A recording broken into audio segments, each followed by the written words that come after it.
Vaasan Golfin mestikset on taisteltu tänä viikonloppuna yli 60 pelaajan voimiin ja lakia ja järjestystä on pitänyt yllä tuomari Tuomas Ferm. Tuomas, minkälainen viikonloppu on ollut?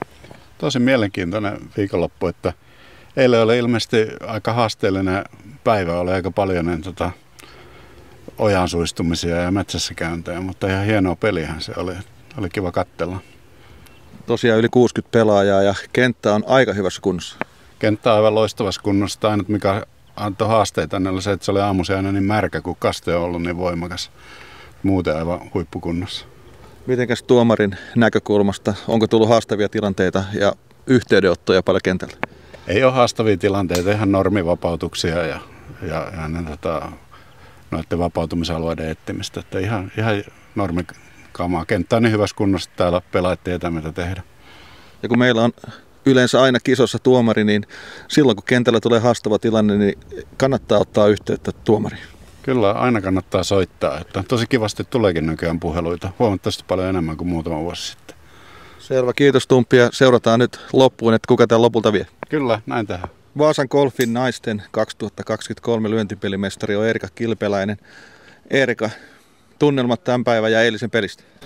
No mulla oli rautalyönneissä välillä vähän ongelmia, mutta muuten oli ihan kiva kierros, että oli kiva sää ja sai vaan nauttia pelaamisesta.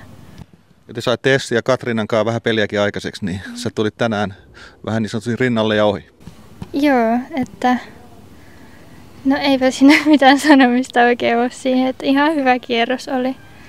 Minkälainen kenttä oli? Ainakin lämmin keli oli ja kenttä näyttää olevan hyvässä kunnossa. Oli se hyvässä kunnossa, että greenit oli oikein loistavat ja kaikin puolin hyvässä kunnossa oli. Tämä ei ollut sun ensimmäinen Vaasan mestaruus, mutta todennäköisesti ei myöskään viimeinen. Joo, kyllä mä jatkan vielä näitä. Selvä, kiitoksia ja onnittelut paljon Eerika. Joo, kiitos. Nyt meillä on haastattelussa ylivoimainen Vaasan mestari 2023 Miika Mäkiluoma. Aivan loistavaa peliä koko viikonloppu ja punaisellehan se lopuksi meni. Kyllä, joo, että ihan ollut vähän vaikeaa se eilen, että ollut vähän selkäjumissa. Meni tuossa perjantaina töissä, niin että onneksi pääsi heti perjantaina fysiolle, että sai hierottua ja naksattua selän auki, että pystyi jotenkin pelaamaan, mutta ei ihan A-game ollut tänään, mutta se riitti voittoon.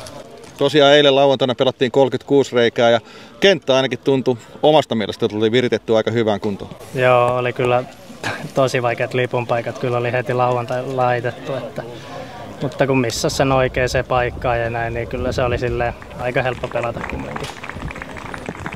Vuosi sitten aika tarkalleen juhlittiin sun ensimmäistä mestaruutta. Sä sanoit, että 5 kakkosia oli sitä ennen ja nyt on 2 peräkkäistä mestaruutta, että vedetäänkö nyt 5 peräkkäistä sitten? Joo, eiköhän me nyt vedetä monta putkea tästä ja se 5 kuulostaa ihan hyvältä. Selvä, otetaan vuoden päästä uusiksi. Kyllä. Onnittelut. Kiitos.